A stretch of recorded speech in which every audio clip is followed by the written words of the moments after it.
প্রিয় দেশবাসী, যারা আওয়ামী লীগ করেন, আমি আপনাদেরকে একটা সুখবর দিতে চাই।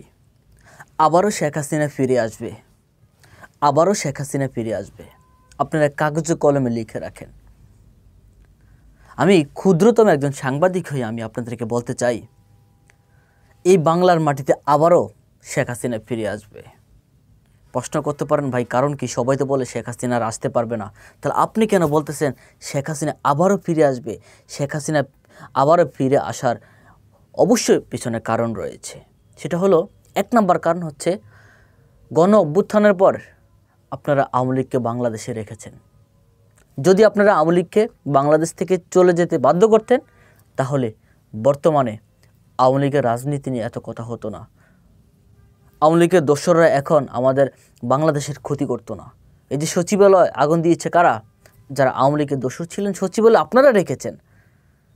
যারা সচিবালয়ের দায়িত্বরত অবস্থায় আছেন তারা এই কাজগুলো করেছেন। নয়তোবা সচিবালয়ের মতো জায়গা, এত কঠিন নিরাপত্তা, সেখানে আগুন কিভাবে লাগানো হয়? এবং শেখ হাসিনার এখনও দোসররা বাংলাদেশে আছে, এখনও তাদের বিরুদ্ধে কোনো ব্যবস্থা নেওয়া হয় নাই।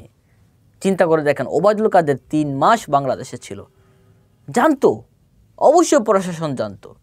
আপনি কি করেছেন? প্রশাসনকে এখনও তাদের অবস্থান আপনারা রাখছেন। নতুন করে প্রশাসন নিয়োগ দেন। যারা আমার ভাই বোনদেরকে হত্যা করেছে, নির্যাতন করেছে, গুলি করেছে, তাদেরকে এখনও আপনারা পরিবর্তন করছেন না। তাহলে আপনারা কিসের সংস্কার করছেন? সেজন্য বলেছি, শেখ হাসিনা বাংলাদেশে আবারও আসবে। আপনারাই আনবেন, একমাত্র আপনারাই আবার শেখ হাসিনাকে বাংলাদেশে আনবেন। আপনারা কাগজে কলমে লিখে রাখেন। অথচ এখন আমরা অভিযোগ পাচ্ছি, আওয়ামী লীগের নেতাকর্মীদেরকে টাকার বিনিময়ে বিএনপির নেতাকর্মীরা তাদেরকে বাঁচিয়ে রাখছে। ভাই, আপনাদের ঘাড়ে উঠে একটা সময় আওয়ামী লীগ আবার ক্ষমতা আসবে, মনে রাখবেন। সতর্ক হয়ে যান বিএনপি ভাইরা, সতর্ক হয়ে যান।